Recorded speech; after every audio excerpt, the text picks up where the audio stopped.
नमस्कार स्टूडेंट्स, मैं मनोज लांबा आप सबका स्वागत करता हूं एमएल एकेडमी भिवानी के यूट्यूब चैनल पर। और इस वीडियो में हम डिस्कस करेंगे स्टैटिक जीके का पार्ट नंबर 6। इस वीडियो में मैंने कुछ सवालों को करंट अफेयर्स के पॉइंट से उठाया है। करंट अफेयर्स के कुछ क्वेश्चंस स्टैटिक जीके में शामिल हो जाते हैं, तो इस वीडियो को देखने से आपको ये पता चलेगा कि सेल्फ स्टडी करते समय आपको कौन से पॉइंट करंट अफेयर्स के ऐसे होते हैं जो लंबे समय तक याद रखने होते हैं। वीडियो के अंत में मैं आपसे एक सवाल पूछूंगा, उसका जवाब आप कमेंट बॉक्स में लिखकर ज़रूर दें। अगर आपको ये वीडियो इम्पोर्टेंट लगे तो आप इसे लाइक और शेयर ज़रूर करें, और अगर आप चैनल पर नए हैं तो आप चैनल को भी सब्सक्राइब करें। आप हमारे टेलीग्राम चैनल से भी जुड़ सकते हैं, जिसका लिंक मैंने इसी वीडियो के डिस्क्रिप्शन में दे दिया है।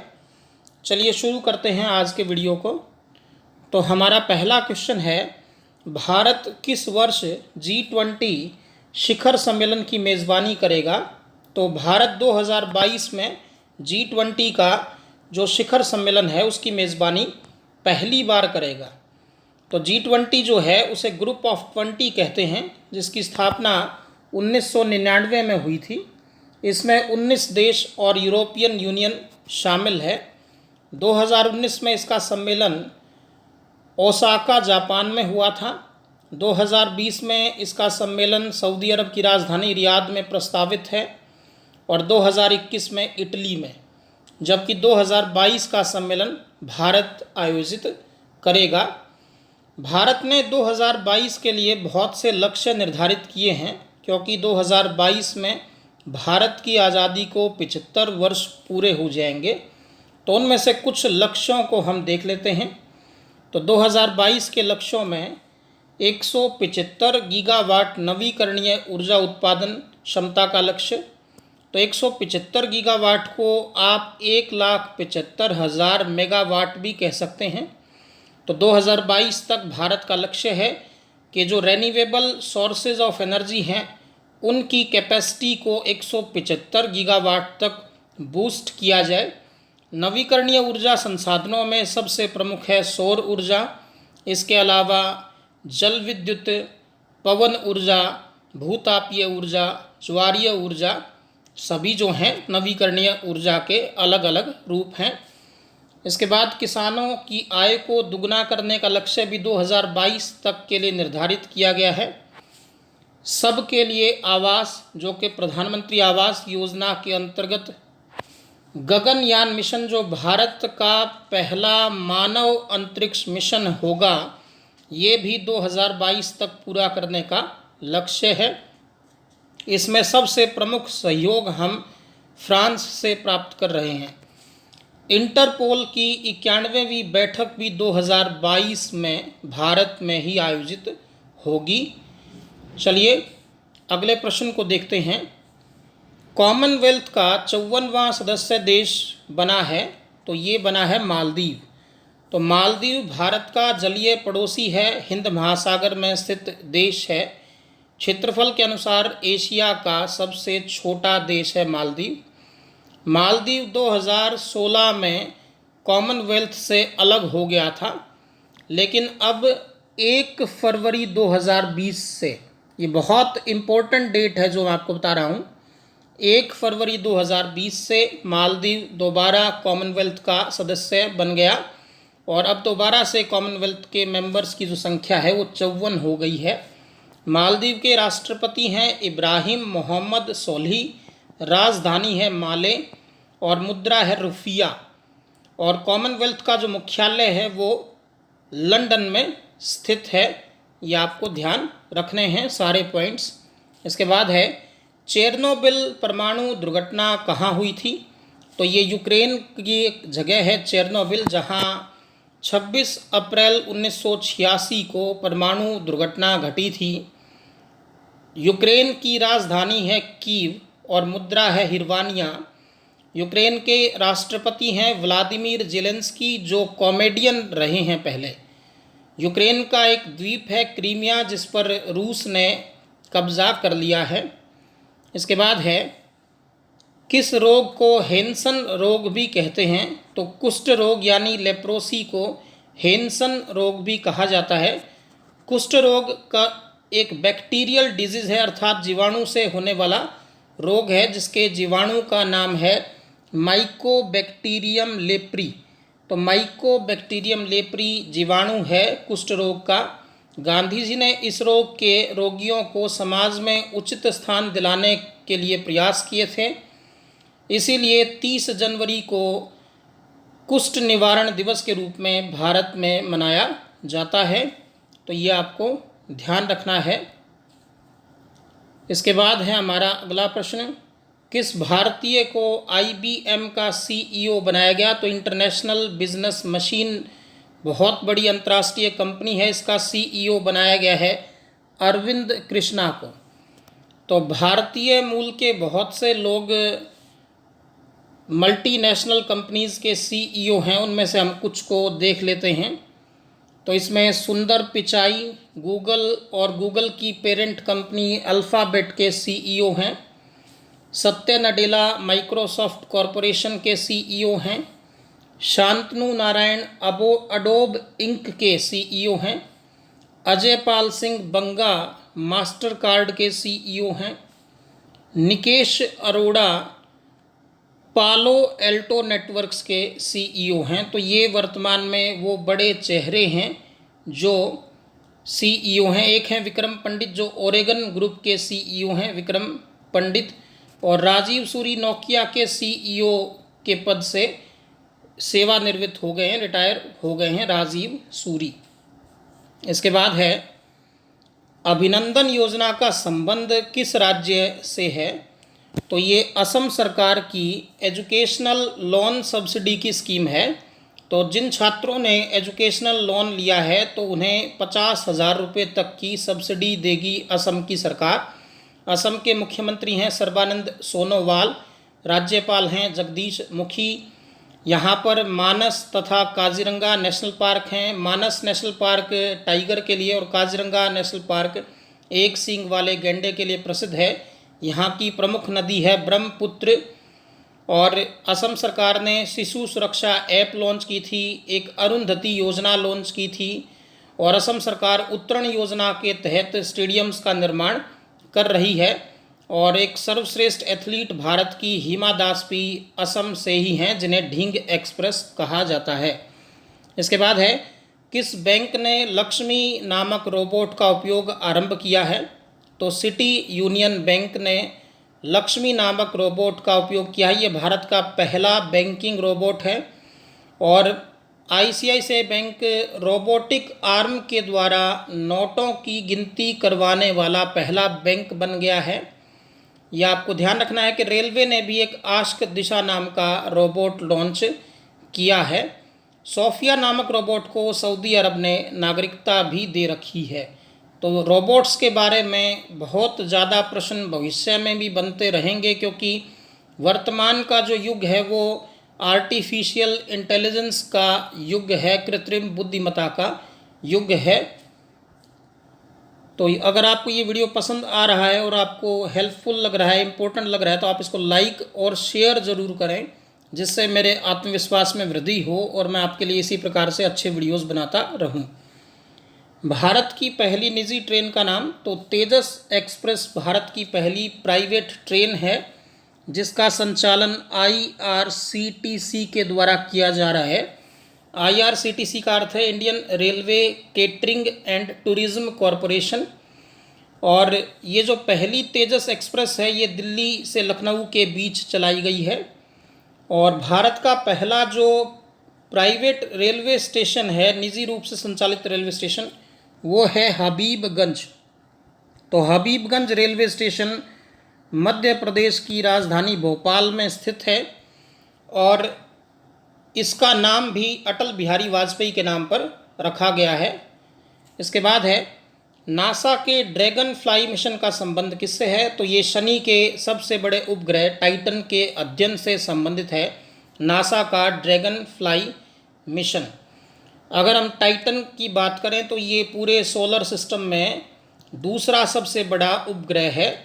सबसे बड़ा उपग्रह सोलर सिस्टम का है ज्ञानीमीड, जो बृहस्पति का उपग्रह है, जबकि दूसरा सबसे बड़ा है शनि का उपग्रह टाइटन। टाइटन की खोज क्रिश्चियन हाइजोन ने की थी। अगर हम शनि ग्रह की बात करें तो ये सबसे कम घनत्व वाला ग्रह है। वैसे ड्रैगन फ्लाई मिशन के बारे में आपको बता दूं कि ये हरियाणा क्लर्क की जो परीक्षा 2019 में हुई थी उसमें पूछा गया था, जिसका रिज़ल्ट अभी तक फाइनल रिज़ल्ट नहीं आया है क्लर्क की परीक्षा का। इसके बाद है नासा के क्लिपर मिशन का संबंध किससे है? तो ये बृहस्पति के उपग्रह यूरोपा से संबंधित है। और पिछले प्रश्न मैंने आपको बताया था कि बृहस्पति का सबसे बड़ा उपग्रह गैनीमीड पूरे सोलर सिस्टम का भी सबसे बड़ा उपग्रह है। और नासा ने एक आर्टेमिस मिशन लॉन्च करने की घोषणा की है जो चंद्रमा का मिशन होगा। इसके अलावा दुनिया का पहला सोलर मिशन भी नासा ने ही लॉन्च किया, सोलर प्रोब। तो ये सारे पॉइंट्स आपको ध्यान रखने हैं।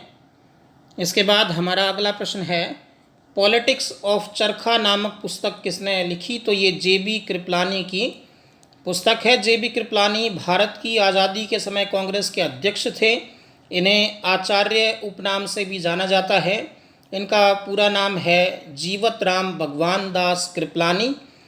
इनकी पत्नी सुचेता कृपलानी भारत में किसी भी राज्य की पहली महिला मुख्यमंत्री बनी थी। सुचेता कृपलानी 1963 से 1967 तक उत्तर प्रदेश की मुख्यमंत्री रही। और सुचेता कृपलानी का जन्म अंबाला में हुआ था। जे.बी. कृपलानी संविधान सभा की स्थायी झंडा समिति के भी अध्यक्ष थे। तो जो झंडा समिति बनाई गई थी, फ्लैग कमेटी बनाई गई थी, वो दो प्रकार की थी। एक अस्थायी जिसके अध्यक्ष थे डॉक्टर राजेंद्र प्रसाद, और एक स्थायी जिसके अध्यक्ष थे जे.बी. कृपलानी। ये आपको ध्यान रखना है कि भारत के राष्ट्र ध्वज का जो डिज़ाइन तैयार किया था वो पिंगाली वेंकैया ने तैयार किया था। इसके बाद है टीम मास्क फोर्स अभियान किसने आरंभ किया? तो ये बीसीसीआई ने आरंभ किया है। तो बीसीसीआई ने भारत के दिग्गज क्रिकेटरों के द्वारा एक वीडियो बनवाकर लोगों से मास्क पहनने की अपील की है। तो बीसीसीआई के द्वारा शुरू किया गया अभियान है टीम मास्क फोर्स। बीसीसीआई के फुल फॉर्म के बारे में बहुत कन्फ्यूज़न विद्यार्थियों के बीच रहती है। बीसीसीआई का फुल फॉर्म है board of control for cricket in India. इसका मुख्यालय मुंबई में है। इसकी स्थापना 1928 में तमिलनाडु सोसाइटी एक्ट के तहत हुई थी। इसके वर्तमान अध्यक्ष हैं सौरभ गांगुली। इसके बाद है महिला पुलिस स्वयं सेवकों की नियुक्ति करने वाला पहला राज्य, तो ये है हरियाणा। तो इस योजना के तहत जो भी महिला जो कम से कम 12वीं पास और कम से कम 21 वर्ष की आयु हो वो पुलिस स्वयंसेवक की भूमिका निभा सकती है। इसके लिए उसे प्रति माह 1000 रुपये का भत्ता मिलेगा। तो इन स्वयंसेवकों को अपने आसपास अगर किसी महिला के साथ कोई अत्याचार हो रहा है तो इसकी सूचना पुलिस के साथ साझा करनी होती है। तो इस योजना का मुख्य उद्देश्य महिलाओं के विरुद्ध हो रहे अपराधों में कमी लाना है। ये आपको ध्यान रखना है। हरियाणा के जो पुलिस डिपार्टमेंट के डीजीपी हैं, director general of Haryana police हैं, वो मनोज यादव हैं, जो मूल रूप से उत्तर प्रदेश के हैं। इसके बाद है सिरसी सुपारी के लिए किस राज्य को जीआई टैग मिला है? तो ये कर्नाटक राज्य को सिरसी सुपारी के लिए जीआई टैग मिला है। जीआई का अर्थ है जोग्राफिकल इंडिकेशन, अर्थात भौगोलिक संकेतक। कुछ उत्पाद ऐसे होते हैं जो किसी एक स्थान से ओरिजिनेट हुए हैं या किसी एक स्थान का उत्पाद क्वालिटी के हिसाब से उत्तम है, तो उस स्थान के उत्पाद को पहचान दिलाने के लिए, प्रमोट करने के लिए जीआई टैग स्कीम स्टार्ट की गई है।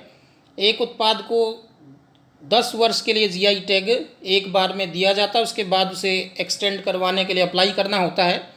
सबसे ज़्यादा जीआई टैग प्राप्त राज्य कर्नाटक ही है, जिसे सिरसी सुपारी के लिए भी जीआई टैग मिला है। सबसे पहले जो जीआई टैग मिला था भारत में वो दार्जिलिंग की चाय को मिला था। इसके बाद है आकाश का रंग नीला किस घटना के कारण दिखाई देता है? तो प्रकाश के प्रकीर्णन के कारण, स्कैटरिंग ऑफ लाइट के कारण आकाश का रंग नीला दिखाई देता है। तो स्कैटरिंग ऑफ लाइट का अर्थ है जब प्रकाश किसी ऐसे माध्यम से गुजरे जिसमें कुछ पार्टिकल्स मौजूद हैं, तो उन पार्टिकल्स के द्वारा प्रकाश को सभी दिशाओं में फैला दिया जाता है। इसे प्रकाश का प्रकीर्णन कहते हैं। लाल रंग का प्रकीर्णन सबसे कम, जबकि बैंगनी रंग का प्रकीर्णन सबसे ज़्यादा होता है, क्योंकि अंतरिक्ष में निर्वात है, वैक्यूम है, इसीलिए वहाँ पर प्रकाश का प्रकीर्णन नहीं होता, इसीलिए हमें अंतरिक्ष से पृथ्वी काली दिखाई देती है। आगे बढ़ते हैं। अगला प्रश्न है, हाजी अली की दरगाह कहाँ स्थित है? तो ये मुंबई में स्थित है। मुंबई को भारत की वाणिज्यिक राजधानी माना जाता है और मुंबई में स्थित नहावा शेवा अर्थात जवाहरलाल नेहरू बंदरगाह भारत का सबसे बड़ा बंदरगाह है। मुंबई में गेटवे ऑफ इंडिया भी है। भारत का पहला अंडरग्राउंड बंकर म्यूजियम भी मुंबई में राज्यपाल भवन के अंदर बनाया गया है। इसके बाद है, राष्ट्रीय चेचक उन्मूलन कार्यक्रम कब शुरू हुआ था? तो ये 1962 में शुरू हुआ था। तो चेचक जो है, जिसे स्मॉल पॉक्स भी कहते हैं, अब पूरी तरह से समाप्त हो चुकी बीमारी है। ये 1980 में पूरे विश्व से समाप्त हो चुकी है। अगर हमसे पूछा जाता कि संपूर्ण विश्व से समाप्त होने वाली पहली बीमारी, तो ये चेचक ही है। चेचक एक वायरल डिजीज़ है, विषाणु से होने वाली बीमारी है, जिसके वायरस का नाम है वेरियोला। और चेचक का टीका पहला वैक्सीन था जो तैयार किया गया था, इसे तैयार किया था एडवर्ड जेनर ने। इसके बाद है अगला प्रश्न है, विश्व की सर्वाधिक लंबी दूरी की फ़्लाइट किन दो शहरों के बीच उड़ाई गई? तो ये न्यूयॉर्क से सिडनी के बीच क्वांटस एयरलाइंस के द्वारा उड़ाई गई। क्वांटस एयरलाइंस ऑस्ट्रेलिया की एयरलाइंस है। ऑस्ट्रेलिया के प्रधानमंत्री हैं स्कॉट मॉरिसन, राजधानी है कैनबरा और मुद्रा है यहाँ की ऑस्ट्रेलियन डॉलर। तो ये आपको ध्यान रखना है।